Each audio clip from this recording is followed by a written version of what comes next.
Ladies and gentlemen, independent Americans around the country and around the world, the summer is hot and the chaos is everywhere.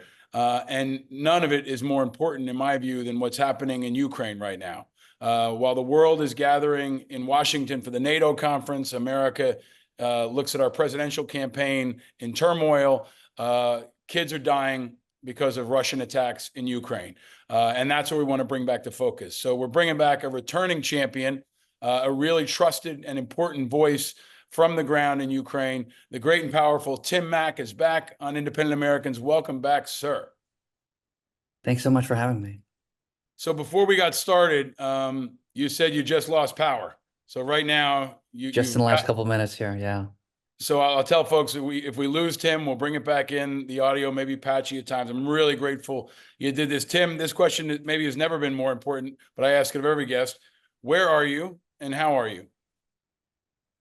Well, I'm here in Kyiv, where, the power situation, the energy crisis has become pretty severe. We're looking at 6 hours of power every day. And you never really know, you don't really appreciate what you have till it's gone. And not having light, not having, coming back home to a place where nothing can turn on. I live on the 10th floor of an apartment building. So I'm hiking up almost every time now and down to get in and out of the apartment. And I have a renewed respect for elevators, hot water, and a light in the bathroom at 10 p.m. And I imagine air conditioning too. It's a good reflection. It's been a hot week. It's been a hot few weeks, and it's only going to get hotter out here. So yeah, we're sweating it out too. It's really important perspective too, because Kyiv is a modern city. I mean, I was in Baghdad. I think you may have been there as well. Like, we remember the rolling blackouts in Iraq when the entire city would go dark. But Baghdad isn't as modernized and built up as Kyiv, and isn't as active as Kyiv. So losing power in a place like Kyiv is really, really tough. But nothing maybe we've seen in this war has been tougher than the attack on the Children's Hospital this week. You were there. Can you tell us what you saw and what you think people need to know who weren't there? At first, my initial reaction was that it had to have been a Russian missile intercepted by air defense that crashed into the hospital. That it couldn't possibly be that the hospital itself had been targeted, or there had been some sort of, the missile directly flying into the hospital. But all the information that we've learned in the last few days, including video of the strike itself, suggests that the missile flew directly into the hospital and it hadn't been shot down. So I arrived on the scene not super long after the strike itself. It became pretty clear that a catastrophe had occurred in the city. And we had just profiled this children's hospital 8 days prior on the Counteroffensive, which is the publication that I run. We had just profiled them and done a story about how blackouts have been affecting chronically ill children in Ukraine, and how they're struggling to get the medicine they need and the treatments that they need, particularly if they have a chronic illness that is relatively rare. And so my colleague Oleg had just done a series of interviews there, had been in these buildings just before. And there's been a number of people that I talked to who have been in and around that space, or visited the hospital, the hospital pharmacy just before the attack, but left 20 minutes prior.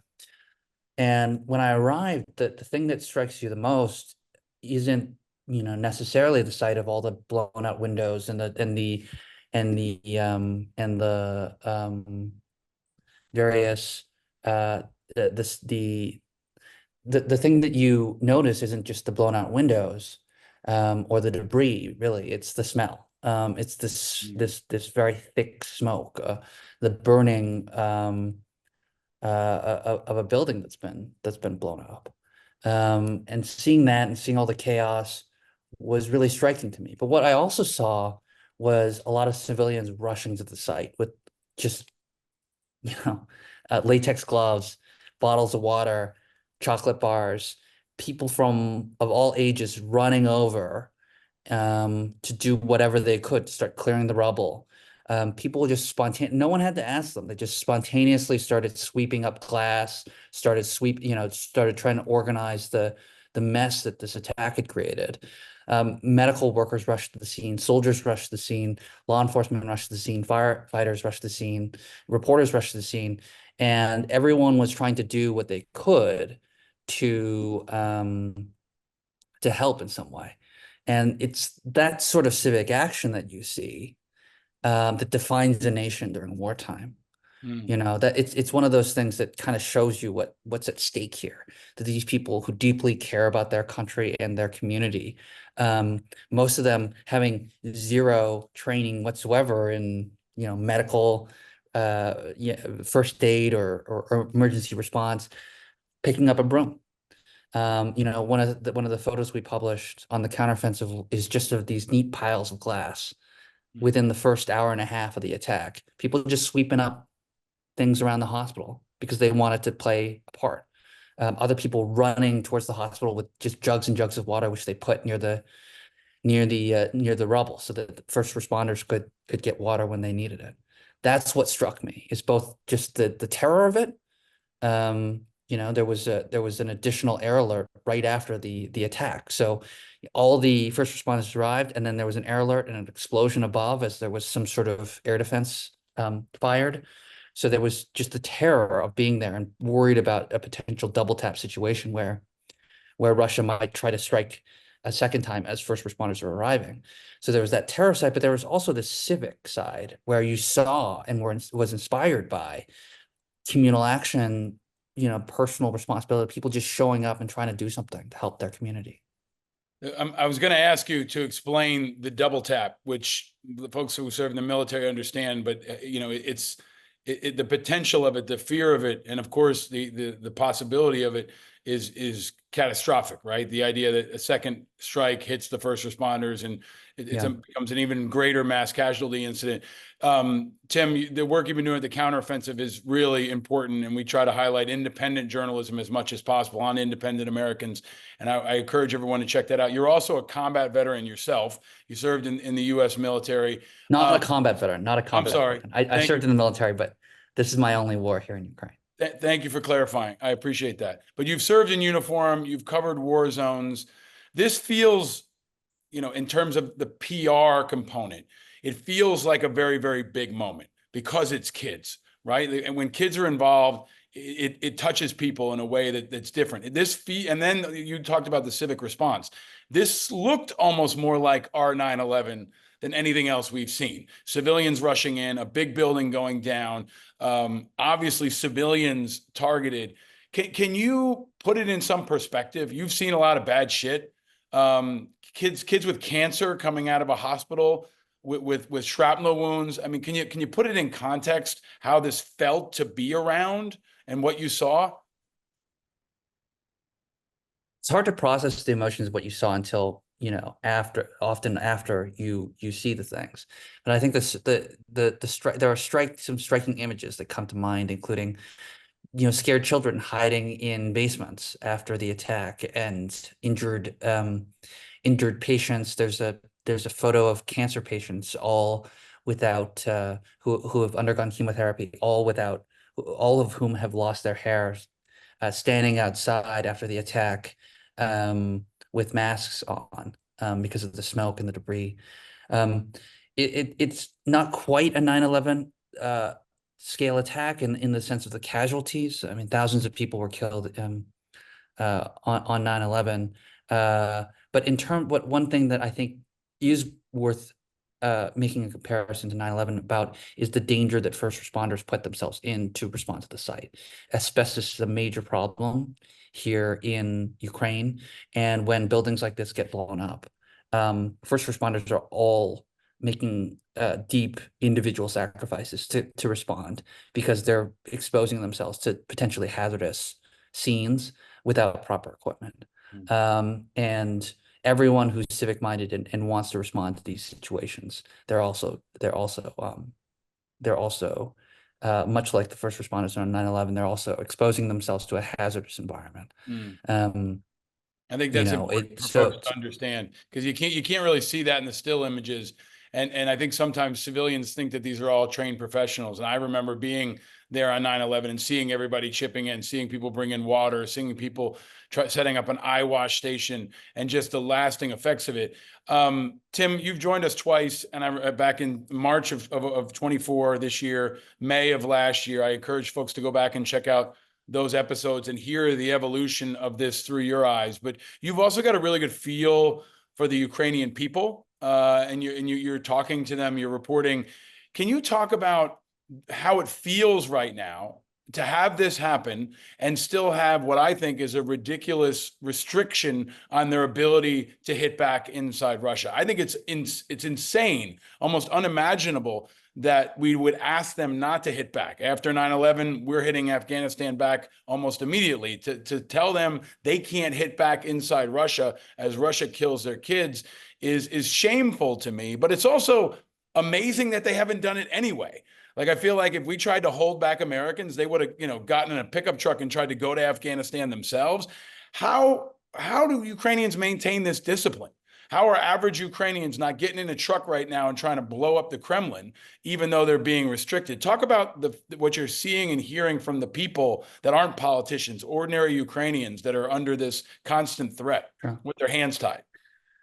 Well, there's deep bitterness, obviously, about Russian actions, but there's in the last year or so, you see this.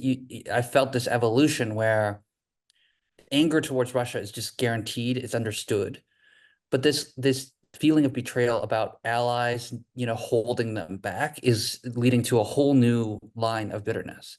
That the United States said, "Hey, we're going to be with you. We're going to back you. We're going to help you win your freedom." But is also kind of saying, well, there's actually a cap to that, and there are limits to how you can fight.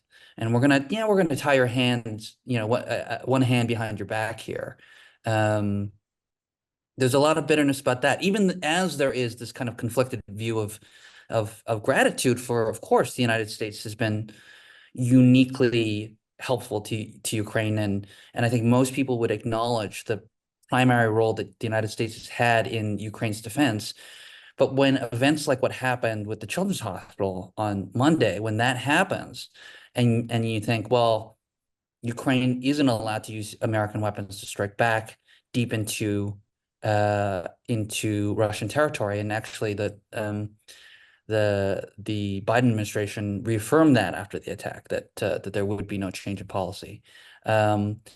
That can lead to some deep bitterness about how good of a friend is this really. And there's a lot of questions here, and a lot of anger about that too. I think there's been a lot of criticism from the right about Biden being soft on the border, soft on, any number of issues.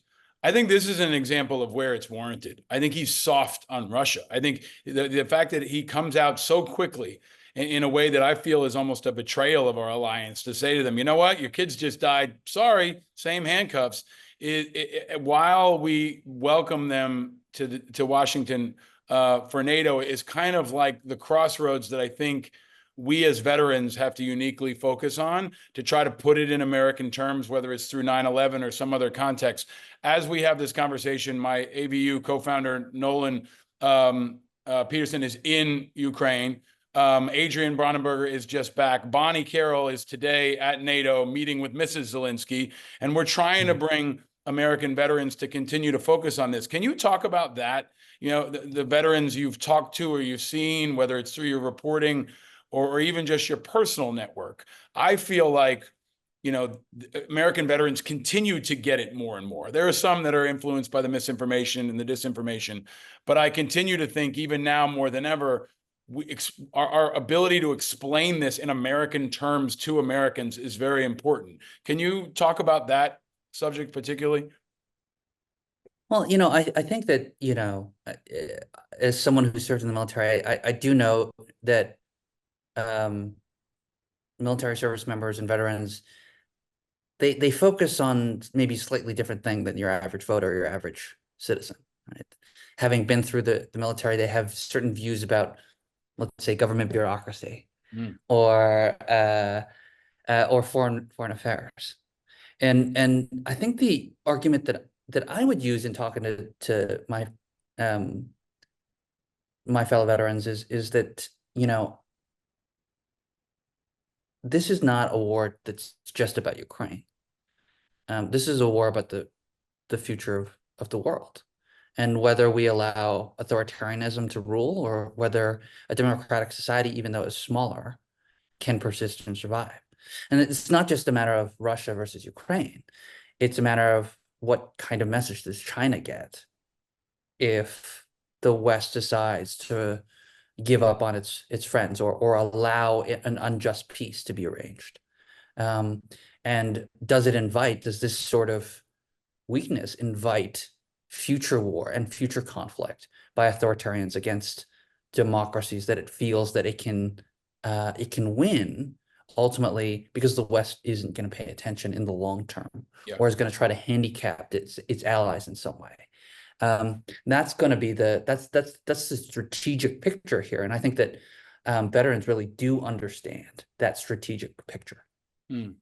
I think that's really important because Russia's playing by different rules, and we're kind of taking this high road in an environment where it's costing them strategic advantage, it's costing them human capital, and I think it's amazing to see that Poland is now right on that line where they may be flying aircraft over Ukrainian airspace. They know that Russia's knocking on their door as Putin is meeting with Modi from India. He's meeting with the North Koreans. He's meeting with Iran. He's creating this larger axis of evil, if you will, against the West. Can I ask you to talk about how people in Ukraine are following the American election right now? People over there saw Biden's collapse at the debate. They know that Trump has said he'll pull us out of NATO and he'll probably restrict support to Ukraine. Can you talk about what you see there and what the feeling is like, and frankly, how much they're paying attention to our elections and the chaos here?